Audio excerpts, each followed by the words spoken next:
Let's talk about Elise Starseeker's treasures and hero powers and tombs of terror. Hey, buddy, watch this.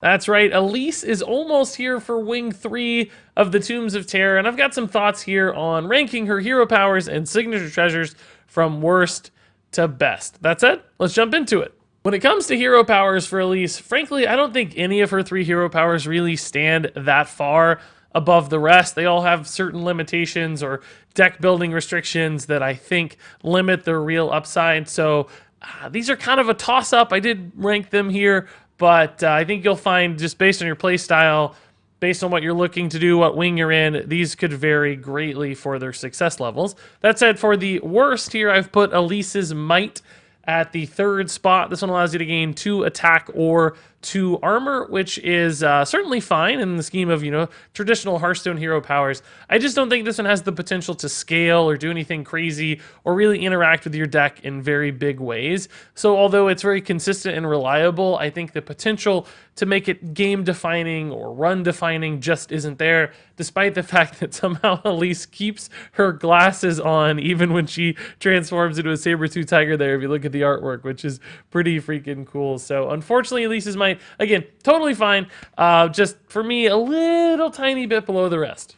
So moving on here, we have Starseeker at the number 2 spot for hero powers. This one's a passive that reads, after you cast 2 spells in a turn, you add a Moonfire to your hand. So basically, this gives you this kind of cascading chain of Moonfires potentially, where you cast 2 spells initially in any given turn, then you get a Moonfire to your hand. And then any future turn, you can cast a normal spell and a Moonfire and get a Moonfire. So at a base level, it's kind of like a ping style effect, right? You're just getting a free 0 mana ping. And that's pretty cool. A low-cost ping is certainly useful. But there's also some upside here that's pretty neat on this one, where if you do have a really spell-driven deck or any kind of spell that can chain multiple times, any sort of synergy there, you might be able to stack like 4 or 5 Moonfires in your hand and then start really chaining more Moonfires into your hand or utilizing them with things like spell damage very successfully. But at the end of the day, they're still sort of Moonfires. So unless you hit like exactly Malagos in your deck,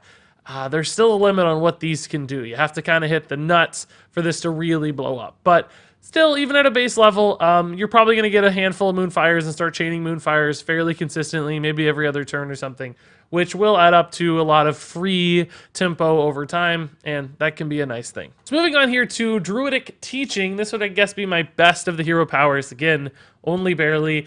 It is a 2-mana hero power that restores 2 health, so the base priest hero power, and then you also draw a card if the target is at full health. So essentially here, you've got to heal if you need it, but also if you want to, you can just heal any random thing that's at full health and use this as a 2-mana draw a card. And that's why I really like this one, because drawing a card is great, particularly when your deck is full of awesome treasure cards and awesome discounted cards and all these things you've helped to manipulate into being amazing. Drawing cards is fantastic. So it's a bit like a Warlock hero power, but instead of taking damage, you're instead restoring health. So you can add some survivability to Elise. If you're in a pinch, if she's at full health though, you draw cards. If you don't have an Elise or the opposing hero at full health, you can just play a minion and heal it and draw a card. So 97% of the time, you're going to be able to draw cards off this, but if you don't need cards, your hand is full, you can still use this for the healing value as well. So I think it's got a little bit of extra flexibility, plus I just think card draw can be so valuable in these dungeon run style modes that for me, Druidic Teaching takes the top spot here, if only barely. So now let's move on to Elise's signature treasures here. Starting off with the academic research at the lowest spot. This is a 0 mana spell, where at the start of the game, you draw this and you gain 1 mana crystal. So it's sort of like an Innervate style card off the bat, but it upgrades each time a friendly minion dies. So these are not empty mana crystals, note, so this is not like a Wild Growth. This is just a mana crystal like an Innervate, but it can get much, much bigger. So if you've had like 4 or 5 friendly minions die, then suddenly this becomes like, a 4 or 5 mana coin. So you can go off for 1 big turn, either cheating out something big early or even late in the game. You could save this up for a full 10 mana dump. So play 2 giant threats or a big spell on a minion, whatever it is. Academic research allows you to do that, which is pretty cool, right? Like getting a free 10 mana is awesome. The problem for a card like this is I think it's a little bit harder to work with than you might expect. Like friendly minions, although they're going to die, they die a little bit slower than you might think. 3 or 4 at a time. It's going to go pretty far into the mid game, and by then the mana swing may not be as impactful. These mana swings are much more important early in the game, not late in the game, right? So there are already kind of checks in place here to keep this thing from going too crazy too fast. If this was all minions instead of friendly minions, that'd be amazing. Because in most bosses, you're going to be playing from ahead. You're going to be value trading down across your opponent's stuff. Your minions are going to be living a little bit longer. So, you might only get 2 or 3 mana out of this. By the mid game, you've already won by then. This is just a dead hand sitting in your hand throughout most of the run and most of the games. And then for the final boss, for instance, of the Plague Lord, that 10 mana dump might just not be significant enough or impactful enough. So even then, when this thing works super, super well, okay, I guess it does a little, but not enough to change the course of fate against this boss. So again, I want to be clear. All these signature treasures are good. They're much better than average cards. Yes, it's great. It's amazing. It'll make your deck better. But I don't think it offers as much upside as some of the future cards on this list. So next up here, let's take a look at Starseeker's Tools. 2 mana signature treasure spell that allows you to discover a minion and a spell, and they both cost 2 less. So you spend 2 mana here to get a total of a 4 mana discount, which is nice. It's like you're kind of cheating out 2 mana, like our previous card will only be able to do in some cases, but you're also generating resources, and resources that you can at least control a little bit what they're going to do and how they're going to impact the game. So for instance, discovering a spell might give you exactly what you need, some kind of follow-up spell, some kind of removal spell. That can be fantastic. The minion on average is going to be pretty weak because of the discover changes. You're not often going to get class minions. You're going to get weak stuff, synergy stuff, just bad neutral or basic cards that aren't very helpful. So it's a resource, but it's a fairly weak resource. At the worst case scenario, you can grab something low cost, cheat it out into play very, very efficiently. And I'll admit, at first glance, this spell looks a little bit weaker than our previous one. You're like, wait a minute, the previous spell can give you 10 mana, Regis. This is just a couple junk cards. I hear that point. I recognize it, but I think the big difference is the previous card, half the time you're not even going to be playing it. It's not going to do much. It's like an innervate at best. You're maybe losing 1 or 2 minions in a game. You gain a little bit of mana cheat. That's not a lot. I think this is something you can play in every game, anytime you draw it, and you're probably happy to see it. You're not feeling like you're waiting for some key moment. It's just always there. Not to mention the fact that this just gives you a little bit more flexibility. If you need a minion, if you need a spell, this answers that resource gap problem. So I guess depending on your hero power, depending on the run, I would probably shift these two around a little bit. I think they're very, very close. But I think the increased reliability of this one puts it just a little bit ahead of the previous card in my mind, although I'm certainly willing to hear debates otherwise. So next up here, let's move to Elise's Machete, a 3 mana 3/3 weapon that reads after your hero attacks, summon 2/2 treants and give them Rush. So a big old pile of stuff in this card that's going to help you dominate some early to mid games. I mean, not only is the 3 attack on this weapon very powerful, even a 3 mana 3/3 is a good solid weapon in Hearthstone, but the 2/2 treants mean you're getting 4/4 in stats every time you attack as well. So that's a total of 12/12 in stats here across all of these, but also just the 9 total attacks. You're going to be clearing all kinds of early game minions and cementing a really nice board of treants as well. You don't even really need anything in your deck to support this. You don't need Soul of the Forest or any sort of token follow-ups, but if you get them, the upside here is even higher. So compared to our previous 2 cards, this one has even more reliability and consistency, far more early game survivability, because the last thing you want is one of those mid to late run bosses just getting a crazy fast start and overwhelming you.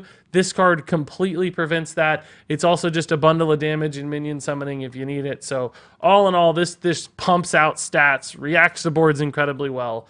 That is a very powerful asset to have.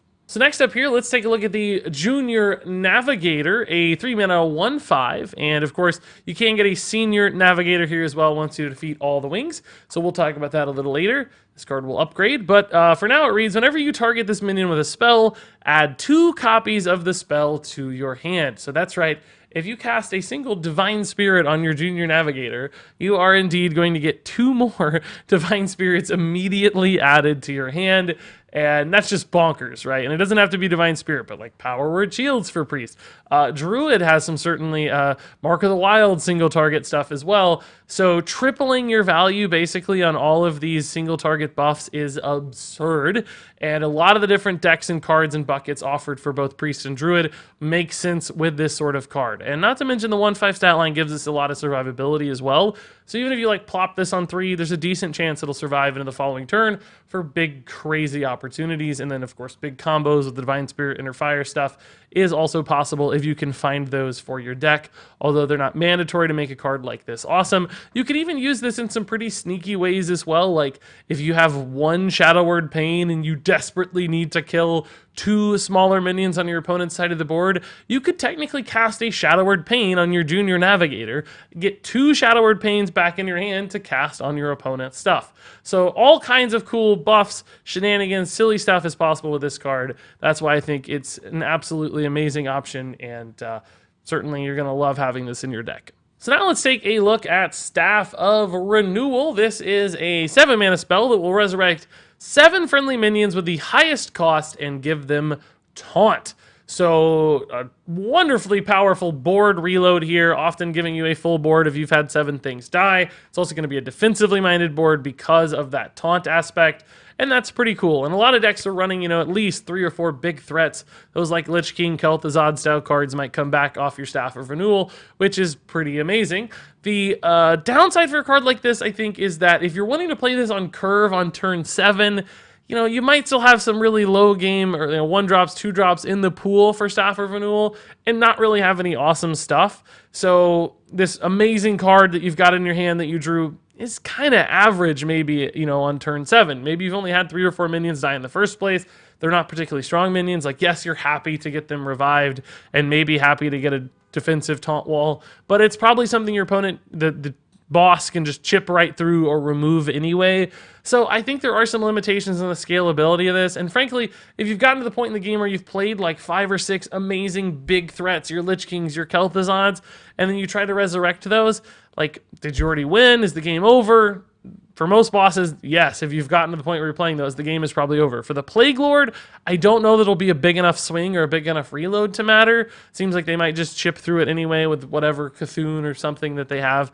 So, or it might come too late to be impactful, and you might have been able to play a treasure much sooner. They could have impacted the game faster, so there's some real opportunity cost here with the Staff of Renewal versus other treasures. So again, clearly an awesome card. I want to be clear. All of these are good. It's just, I don't think this one's better than some of the options that might impact the game sooner, have a bigger influence earlier to help you stay alive. This feels like a little bit too much of a catch-up mechanic that might not make a big enough impact. It's perhaps awkward on curve. For those reasons, even though I think this card's really cool, I don't think it's quite the best option. So now let's move on to another minion here. This is Adhara, a 3-mana 3/6. First off, great stat line there. And the battle cry that reads, shuffle all enemy minions into your deck. So we have here kind of a reverse Psychic Scream, where a Psychic Scream would put stuff into your opponent's deck. This puts it into your deck. So this is the ultimate get out of jail free card on a giant enemy board of crazy minions and cheating stuff that they always tend to do. So not only do you get a nicely statted minion, because it's only shuffling enemy minions, you don't have to risk losing your own board like you would with something like Psychic Scream. So it's just universal removal of everything they have that is super efficient at 3 mana. Also protects you against things like fatigue, can cycle in some really powerful stuff into your deck if you want to draw boss cards or just great minions that they've played. So all in all, this is all upside, and it's coming at a 3 mana play, which is great. Fantastic stats. There's just nothing wrong with this card, and so many things that it does right. This is going to save a lot of runs if you pick it, and absolutely just win some games outright. So Adhara, because she doesn't need any support like our last card, I think ranks even higher. And then finally here we have the Senior Navigator, and I mean, clearly this does everything the Junior Navigator does, but it doubles the stats, and I think that is just obscene. Even if you don't have any buffs immediately, a 2/10 for 3 mana is really going to change the course of the early game in every fight. It's just going to take some awesome trades, and then as soon as you hit any kind of spell to cast on this thing, it is going to snowball like crazy. Divine Spirit, for instance, would take this to 80 health in no time with only 6 mana. That is bonkers for any kind of combo stuff. But it's the sort of thing that's just going to stick on board turn after turn after turn, and you're going to keep piling value onto it and extracting more value out of it.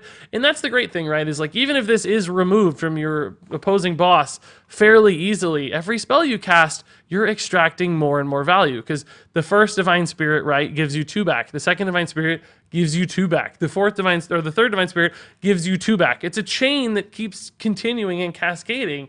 So you're never like over committing to this minion, because every commitment you make, you're getting back twice in kind, in turn, in hand.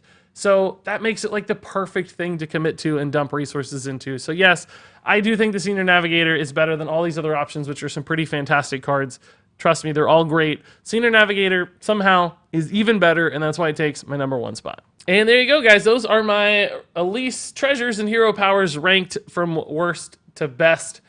These are always hotly debated. I'm curious what you think. Share your insights below. My experiences, my deck building ideas and thoughts and strategies are different from everybody else's. We all have our own ways to approach the game. Although I've been fairly successful, you guys have been too. So you may be seeing things differently than me, and I certainly value those opinions. So share them in the comments below. Tell other people what you think is good, what you think is going to be bad. That's how we all get better. That's how we all learn from one another. That said, thank you very much for watching, and until next time, game on.